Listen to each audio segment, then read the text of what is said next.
আমরা আমাদের বাস্তব জীবনে ঘুরতে বেড়াতে যাই, ঠিক তেমন একটা পরিবার সমুদ্রের মাঝে ঘুরতে গিয়েছিল।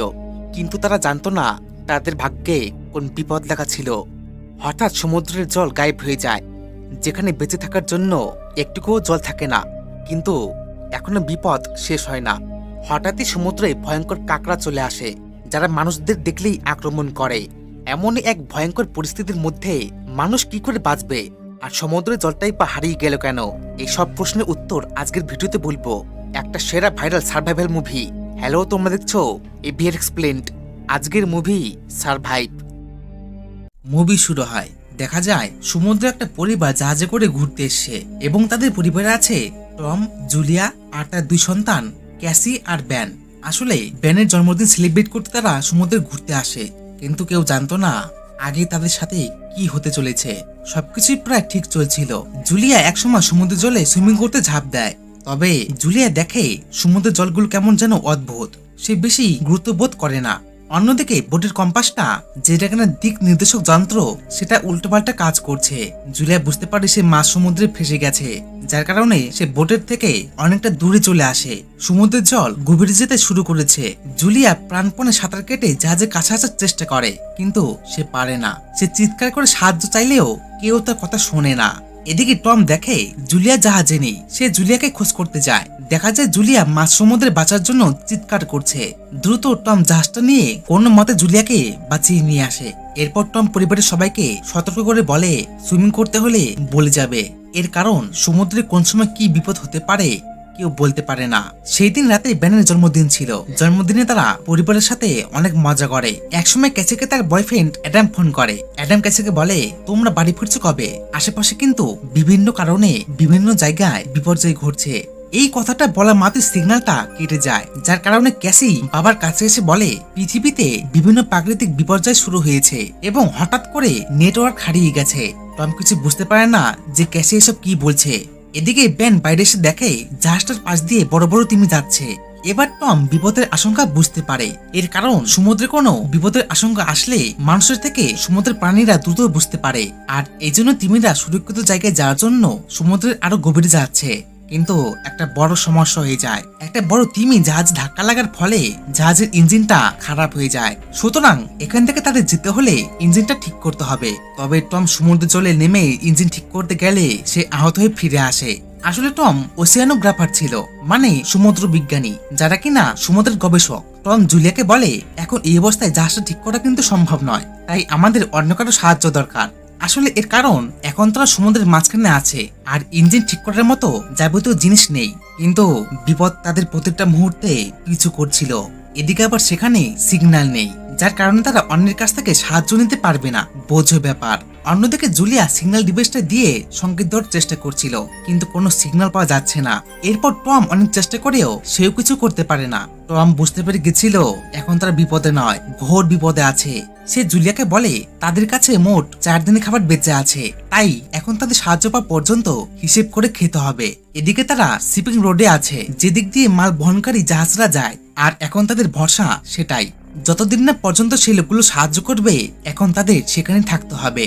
তো যাই হোক, এরপর টম জাহাজের বাইরে এসে দেখে হঠাৎ আকাশ থেকে আগুনে উল্কা পড়ছে। ধীরে ধীরে দেখা যায় আগুনের উল্কাগুলো একের পর এক পড়তে শুরু করে। টম এই দৃশ্যগুলো দেখে ভয় পেয়ে যায় এবং একটা বড় গোলা তাদের দিকে এগিয়ে আসে। টম বুঝতে পারে যদি জাহাজটা দ্রুত না সরানো হয় তাহলে আগুনের গোলাটা তাদের উপর এসে পড়বে।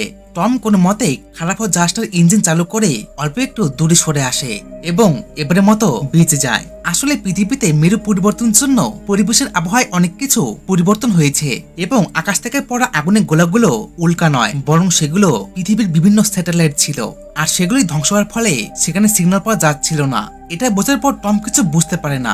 আসলে তারা এমন এক জায়গায় ফেসে গেছে যেখান থেকে বেঁচে ফেরা একটা কঠিন ব্যাপার। এরপর তারা ভয়ে আতঙ্কে জাহাজের ভেতর ঢুকে পড়ে। এরই মধ্যে সমুদ্রের পরিবেশে বিভিন্ন কারণে ঝড় উঠতে শুরু হয়। দেখা যায় সমুদ্রের প্রবল ঝড়ে জাহাজটা সমতলভাবে দাঁড়িয়ে থাকতে পারে না। এদিকে হঠাৎ জুলিয়া, টম এবং বাকিদের নাক কান দিয়ে রক্ত বেরিয়ে আসে। সুতরাং এইসব হওয়ার একটাই কারণ পৃথিবীতে মেরুর পরিবর্তন, যার কারণে পৃথিবীর পরিবেশে আর আবহাওয়ায় ভয়ঙ্কর বিপর্যয় নেমেছে। এদিকে টম তার পরিবারকে সুরক্ষিত রাখতে সবাইকে একটা লাইফ জ্যাকেট দেয়, যাতে সমুদ্রের কোনো ভয়ঙ্কর ঝড় জাহাজটাকে উল্টে দিলে কোনো মতে তারা বাঁচতে পারে। এরই মধ্যে সবাই অজ্ঞান হয়ে যায়। পরদিন সকালে সবার জ্ঞান ফিরে আসে। টম বাইরে এসে দেখে একটা অদ্ভুত দৃশ্য। গোটা সমুদ্র মরুভূমিতে রূপান্তরিত হয়েছে। একটু আগে যেখানে সমুদ্র ছিল, এখন সেখানেই মরুভূমিতে বদলে গেছে। বেন টমকে বলে, বাবা এবার কি হবে? আমরা কি করে বাড়ি ফিরবো? মানে পৃথিবীর ভয়ঙ্কর বিপর্যয় সবকিছু রিভার্স হয়ে গেছে। যেখানে সমুদ্র থাকার কথা সেখানে মরুভূমি হয়ে গেছে, আর যেখানে লোকালয় থাকার কথা সেখানে সমুদ্রের জল রিভার্স হয়ে গেছে। টম তার পরিবারকে জানায় এরকম পৃথিবীর ইতিহাসে প্রথমবার হয়েছে। এই কথা শোনার পর ক্যাসি ঘাবড়ে যায়, যার কারণে ক্যাসি জাহাজের ভিতরে গিয়ে কান্না করে। আসলে ক্যাসি মনে করে অ্যাডাম ভয়ঙ্কর বিপদে আছে এবং সে এতক্ষণে হয়তো মারাও গেছে। এর কারণ একটু আগেই বললাম, সব রিভার্স হয়ে গেছে। এদিকে তারা মাঝ সমুদ্রে ফেসে আছে, যেখানে সাহায্যের কোনো চিহ্ন নেই। অন্যদিকে বেন জন্মদিনের বেলুনগুলো দিয়ে সে উঁচু এক জায়গায় বেঁধে রাখে, যাতে আশেপাশে কোনো লোকজন থাকলে বেলুনের সাহায্যে তাদের কাছে সাহায্য করতে আসতে পারে। এদিকে টম সিগন্যাল ডিভাইসটা থেকে যোগাযোগ করার চেষ্টা করছিল, কিন্তু কোনো লাভ হয় না। দীর্ঘ সময় পর টম একজনের সিগন্যাল পায়। টম মনে করে অন্তত সে একজনকে পেয়েছে, যে কিনা তাদের মতো সমুদ্রে ফেসে আছে। লোকটার নাম নাও।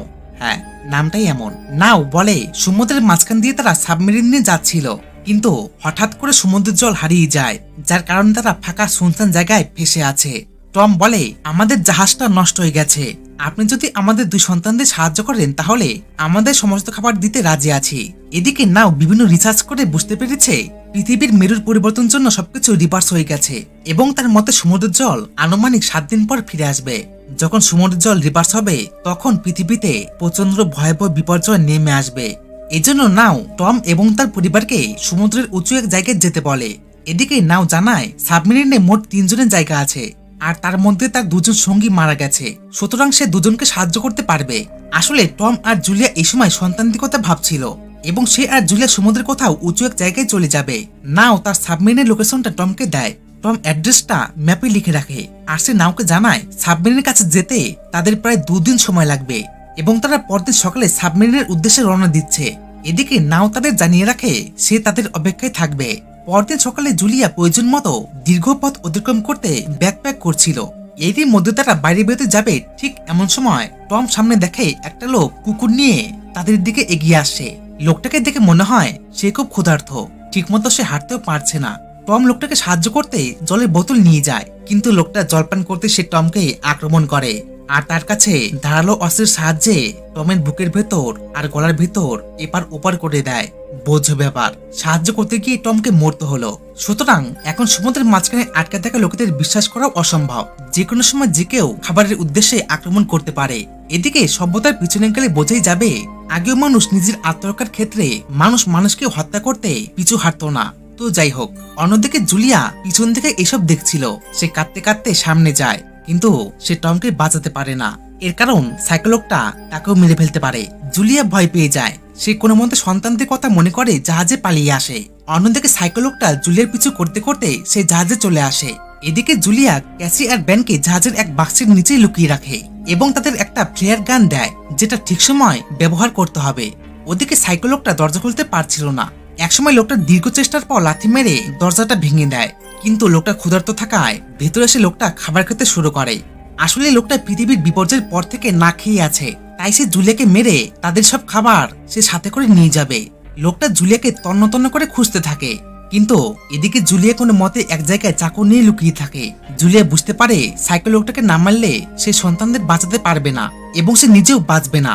এই জন্য জুলিয়া লোকটার সাথে লুকোচুরি খেলা শুরু করে, ওই যেমনটা আমরা ছোটবেলায় খেলতাম। তো যাই হোক, কোনো মতে জুলিয়া ভাঙা এক অংশ দিয়ে নিচে লুকিয়ে পড়ে, কিন্তু বোটের উপরে উঠতে গিয়ে এমন সময় লোকটার কুকুর চিৎকার করে জুলিয়াকে আক্রমণ করতে আসে। জুলিয়া এখন কি করবে সে বুঝতে না পেরে লোকটার কুকুরকে মেরে ফেলে। ওদিকে লোকটা শব্দ শুনে বাইরে বেরিয়ে আসলে দেখে ডগিটাকে কে মেরে ফেলে রেখেছে। লোকটা এবার রেগে যায়।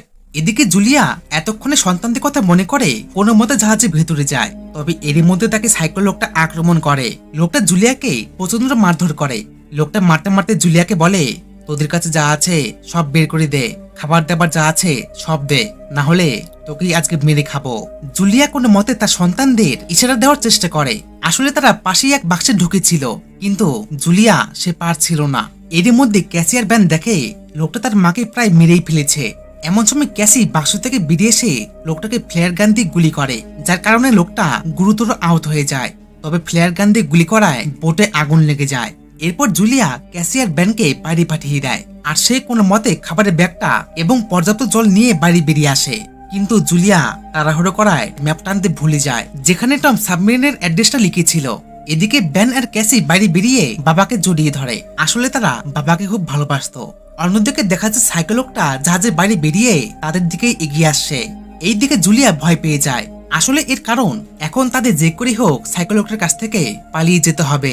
জুলিয়া তার সন্তানদের নিয়ে দৌড়তে দৌড়তে পালিয়ে যায়, কিন্তু অনেকটা পথ আসার পর তারা তৃষ্ণার্ত হয়ে যায়, যার কারণে সবাই জল পান করে।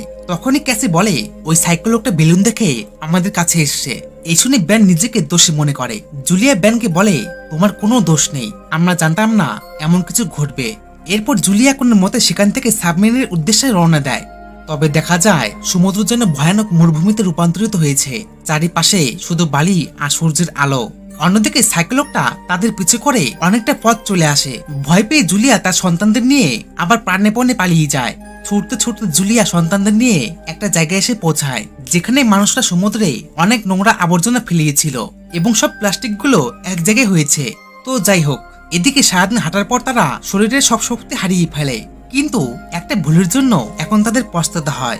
আসলে তাদের কাছে অবশিষ্ট জল যেটুকু ছিল সেটা বাষ্প হয়ে উড়ে গেছে, কিন্তু এখনো অনেকটা পথ অতিক্রম করতে হবে। এদিকে জুলিয়ার কাছে ম্যাপটা নেই, যে তারা দেখে বুঝবে এখন তারা কোথায় আছে।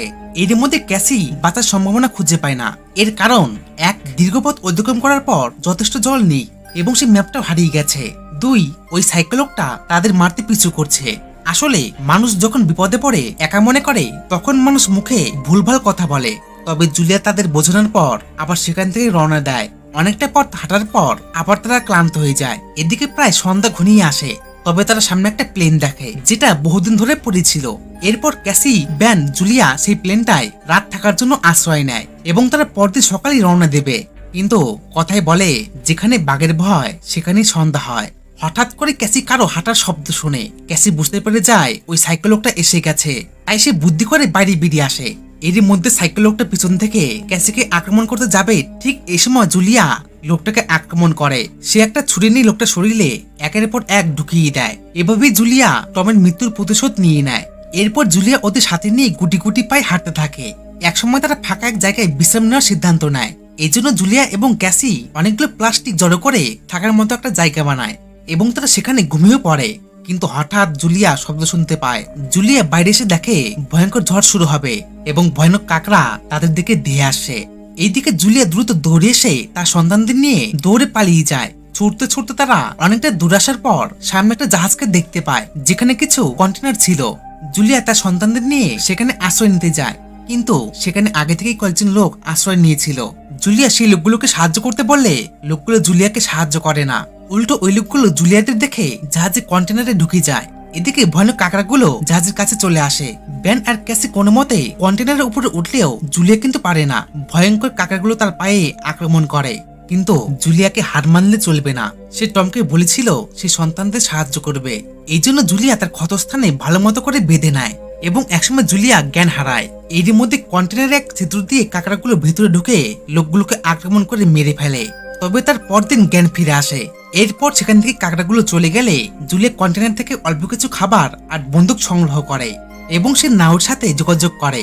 নাও জুলিয়াকে বলে, তোমাদের যা কিছু করার খুব দ্রুত করতে হবে, আসলে সমুদ্র আর কিছুক্ষণের মধ্যে রিভার্স হতে যাচ্ছে। জুলিয়া এরপর নাওয়ের কথা মতো হাঁটতে হাঁটতে সাবমেরিনের সামনে চলে আসে, কিন্তু সামনে একটা বড় অসমতল উঁচু জায়গা ছিল, যেটা পার করতে হলে এখন তাদের হেঁটে হেঁটে পার করতে হবে। জুলিয়া তার সন্তানদের নিয়ে সেই রাস্তা পার করতে থাকে। এমন সময় সেখানে ধস নামে, যার কারণে জুলিয়া তার সন্তানদের বাঁচাতে অন্যদিকে ধাক্কা দিয়ে দেয় আর সে নিচে পাথরের অন্যদিকে চলে আসে। জুলিয়া চিৎকার করে তাদের সেখান থেকে পালিয়ে যেতে বলে, কিন্তু ক্যাসি আর ব্যান তাদের মাকে ছেড়ে যেতে চায় না। তবে তারা মায়ের কথায় বাধ্য হয়ে সেখান থেকে পালিয়ে যায়। ক্যাসি আর ব্যান ছুটতে ছুটতে সাবমেরিনের সামনে চলে আসে এবং তারা সেখানে দেখে ভয়ঙ্কর কাকড়াগুলো নাওকেও আক্রমণ করেছে এবং সে আর বাঁচবে না। তখনই ক্যাসি মনে করে যেহেতু সাবমেরিনের 3 জনের জায়গা আছে, তাই সে তার মাকেও সাথে করে নিয়ে আসবে। কিন্তু ক্যাসিকে এই কাজটা খুব তাড়াতাড়ি করতে হবে, আসলে সমুদ্র জল খুব শীঘ্রই আসতে চলেছে। ক্যাসি দৌড়ে তার মাকে সাহায্য করতে যায়, এদিকে জুলিয়া যেখানে ছিল এতক্ষণে সেখানে ভয়ঙ্কর কাকড়াগুলো চলে আসে। জুলিয়া বন্দুকের সবগুলি ওদের উপর চালায়, কিন্তু কোনো লাভ হয় না। দেখা যায় কাকড়াগুলো আরো হিংস্র হয়ে আসে। ঠিক এই সময় ক্যাসি তার মাকে কোনো মতে বাঁচিয়ে নেয় এবং তারা সেখান থেকে পালিয়ে আসে। ছুটতে ছুটতে তারা সাবমেরিনের সামনে চলে আসে, কিন্তু দেখা যায় কাকড়াগুলো ভয়ঙ্কর ভাবে চারদিক দিয়ে ওদের ঘিরে ধরেছে। এদিকে জুলিয়া তার সন্তানদের নিয়ে ভেতরে ঢুকে পড়ে, আর সেই সময় সমুদ্র জল রিভার্স হয়ে ফিরে আসে। একটু পরে তারা অজ্ঞান হয়ে যায়। কয়েক ঘন্টা পর তাদের জ্ঞান ফিরে আসলে বাইরে বেরিয়ে এসে তারা দেখে সাবমেরিনটা কোনো এক লোকালয়ে এসে আটকেছে, কিন্তু প্রাকৃতিক বিপর্যয়ের ফলে গোটা শহর ধ্বংস হয়ে গেছে। এভাবেই জুলিয়া সাহসের সঙ্গে তার সন্তানদের নিয়ে বেঁচে ফিরেছে এবং সমুদ্র আবার স্বাভাবিক অবস্থায় হয়ে গেছে। আর এখানে মুভিটা শেষ হয়ে যায়। তো এই ছিল আজকের এক্সপ্লেনেশন। ভিডিওটা ঠিক কেমন লাগলো অবশ্যই কমেন্টে জানিও, আর ভালো লাগলে একটা লাইক করে দিও এবং একটা সাবস্ক্রাইব করে বন্ধুদের সাথে শেয়ার করে দিও। তো দেখা হচ্ছে নেক্সট একটা মুভিতে। বাই।